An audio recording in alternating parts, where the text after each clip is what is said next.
All right, let us say hello to another big winner from UFC 258 this past Saturday, and in my opinion, one of the under-the-radar fighters in a loaded 135-pound division right now. Unbeaten in his last five, just got a short notice win over Andre Ewell. El Guapo himself, Chris Gutierrez, joins us. The victorious Chris Gutierrez. How are you, sir? What's up, man? I'm good. How you doing? I'm doing great, man. It's great to talk to you. It's been a minute since you and I have been able to converse like this. But first off, great performance. That third round especially, it was a one-sided round to really put a stamp on things. I see a little bit of remnants on the face from the fight, but how does it all feel a few days later, man?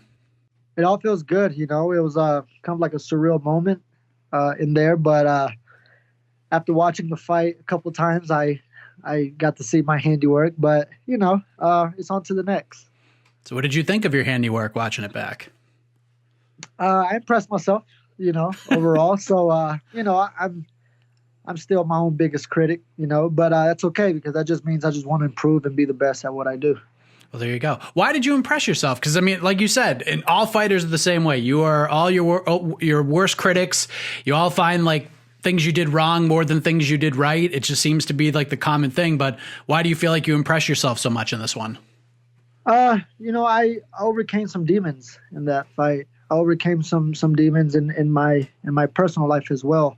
And for it to all come together on that night, it just shows my growth in general as a man, not only as a professional athlete, but most importantly as a man, And so I just felt like everything kind of came together that week and in the day of the fight.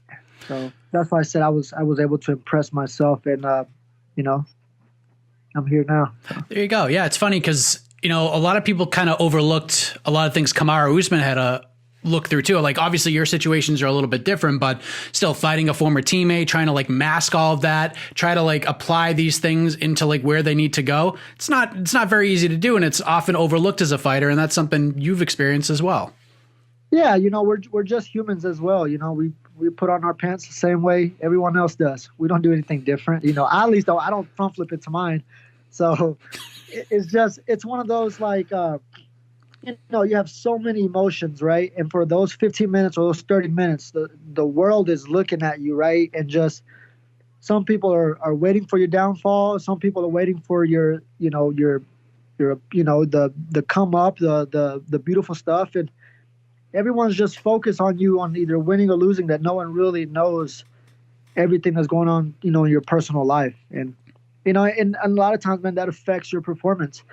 That's why I try to live my life outside of the gym.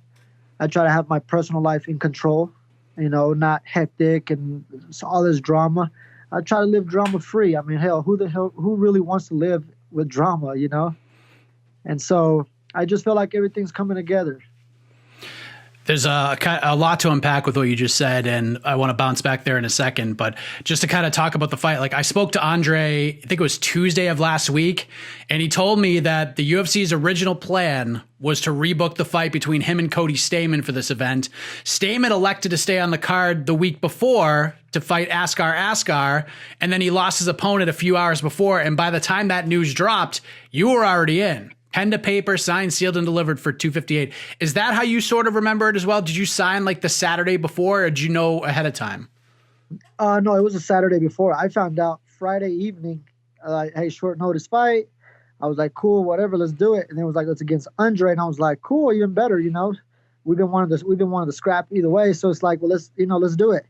And and then I guess Cody's opponent fell through, and so.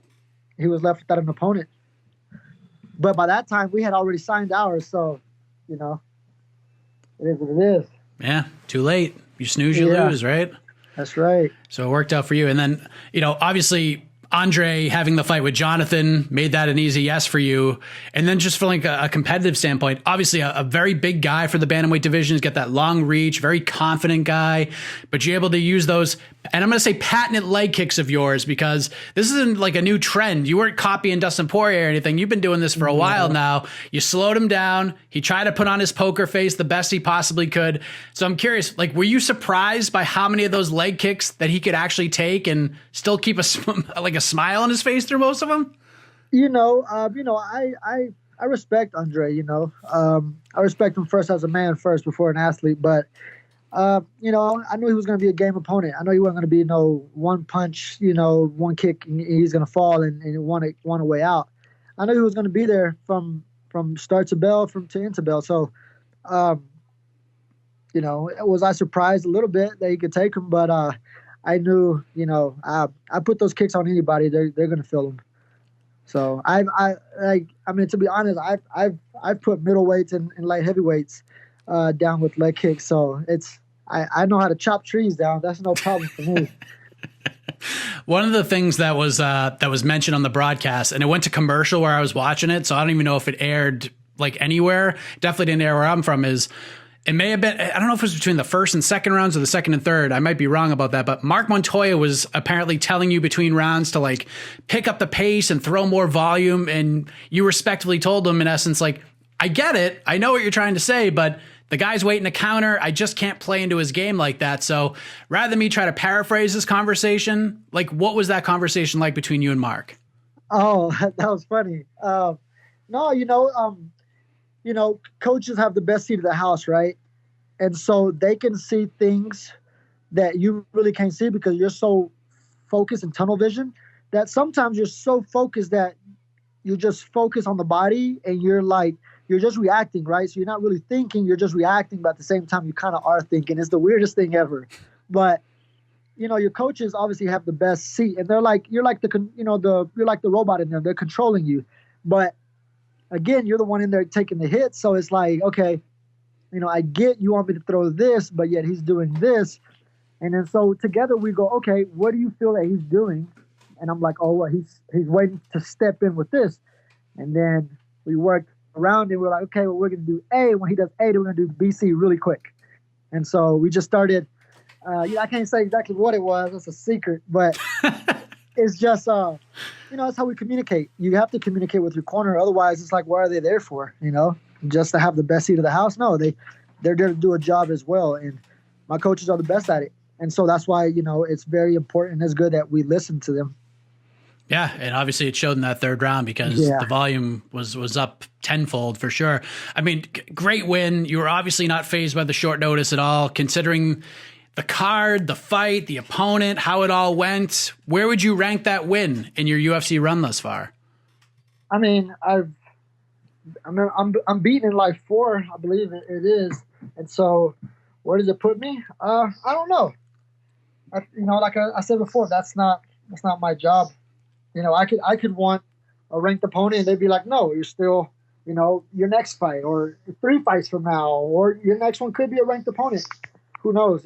My job is just to win. Whoever they put in front of me, sign on the dotted line and let's go.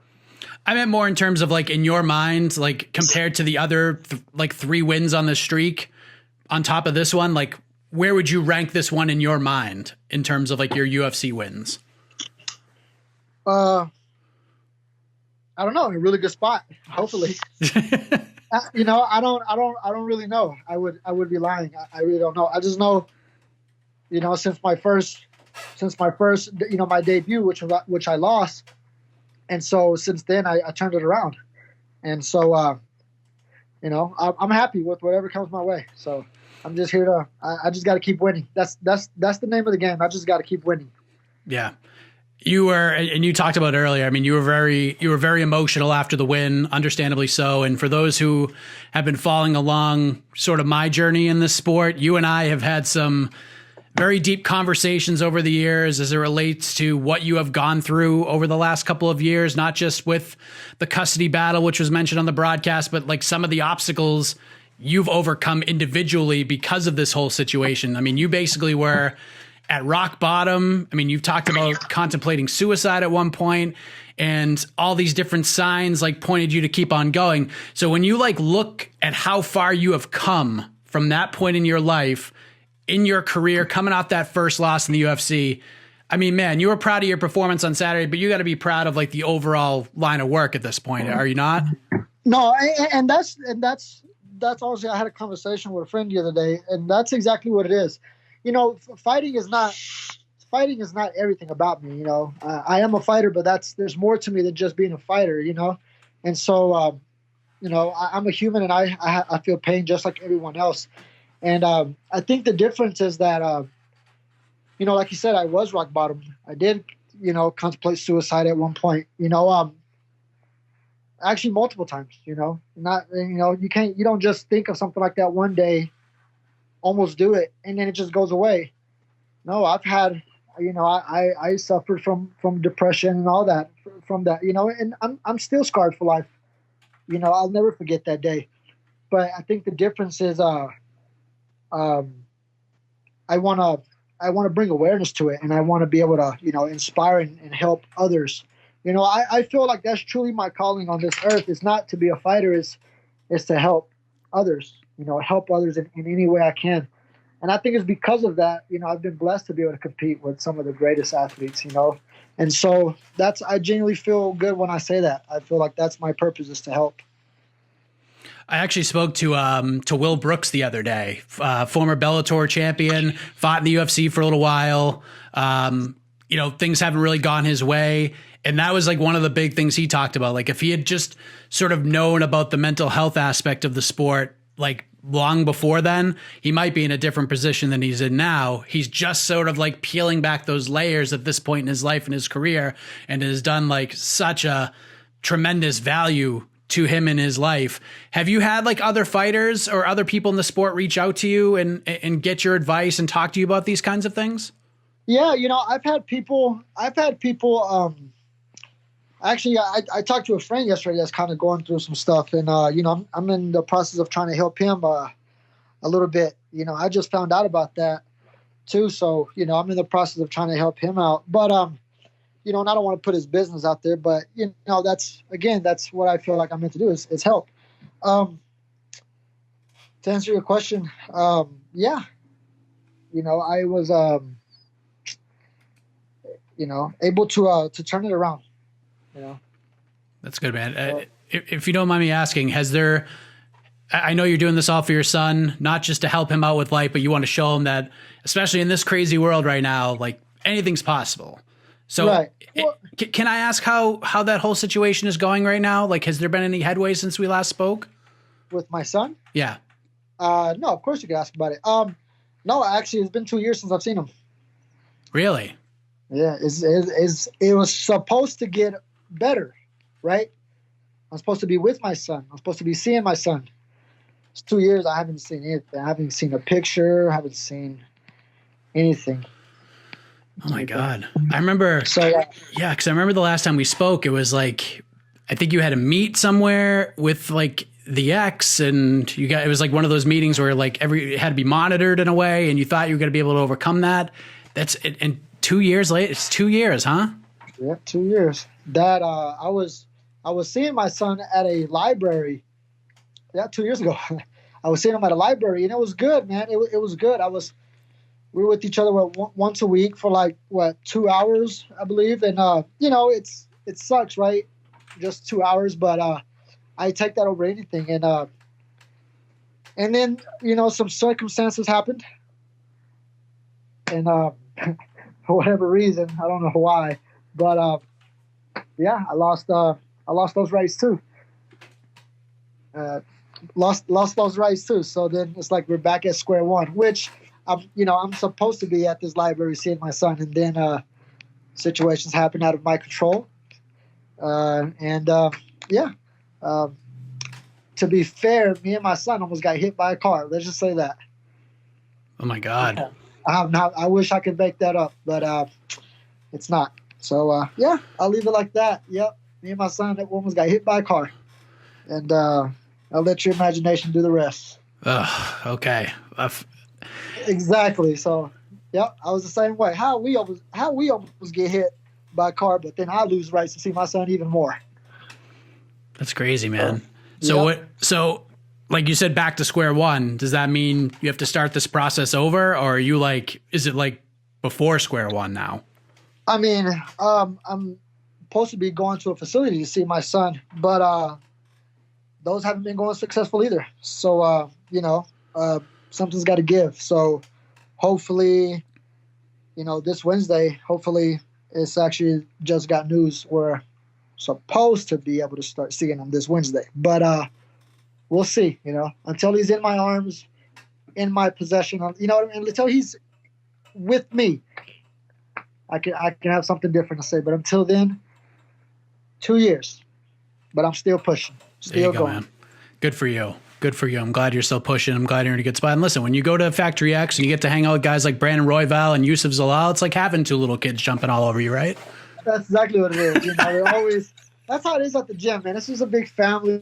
Just the culture is so different. Everyone's so loving up there, and we're all trying to take each other's heads off at times, but it's all out of love, and we keep each other accountable. So it's fun. It's a fun environment. There you go, man. So like we sort of alluded to at the top here, and thank you for sharing that. I don't want to get any more into it, but do you feel like you're the under the radar guy at 135? Like, this is such a crazy division. It's so deep with talent, and you're on this like really nice run now. Do you feel like when people are talking about like that next wave of up and coming contenders that your name's not being mentioned enough? I don't know.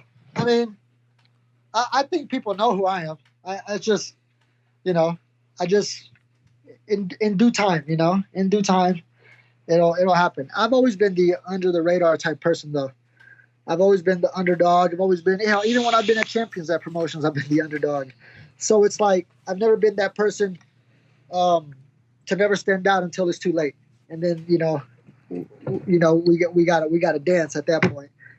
So it is what it is. I'm like I said, I'm happy to be where I'm at, and like I said, I've always been the under the radar type person, but I think people know who I am at the end of the day. Do you want this to continue? Like, kind of take this underdog mentality, take this role, be the dog for as long as possible? Because eventually that's going to go away. That's okay.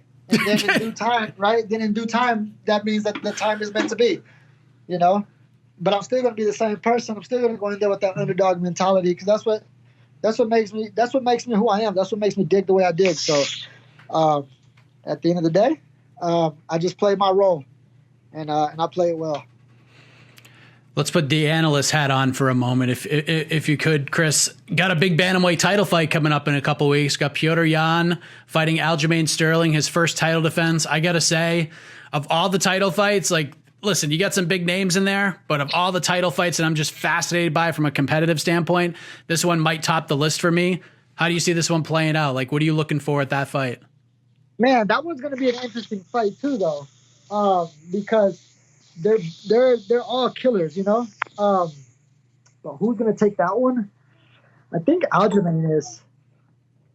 You think so? I think Aljamain is gonna take it. I just think he's we've gotten to see a lot more of his credentials and everything, and though Petr Yan is just he's a really good kickboxer and he's hard to take down, I think Aljamain can put him on the mat. So I think it'll be nice to see what Petr Yan can do. Styles make fights, and that's a hell of an interesting stylistic fight. Yeah, I'm looking forward to that one for sure. As far as you go, like you said, doesn't matter. Give me a name. You're saying yes. Perfect world. When would you like to get back in there? In about 3 or 4 months. So May, June. Yeah. May, June. That'd be nice. I like to give my son a nice little birthday present. His birthday's in June, so need to try to make some money for that. There you go, man. Listen, Chris, congratulations on the win. Good start for the year for one El Guapo. Looking forward to seeing what's next for you, man. All the best to you. We'll talk soon, and I don't think that under the radar tab's going to be on you very long, my man. Not too long, but I appreciate the time, man. Thank you.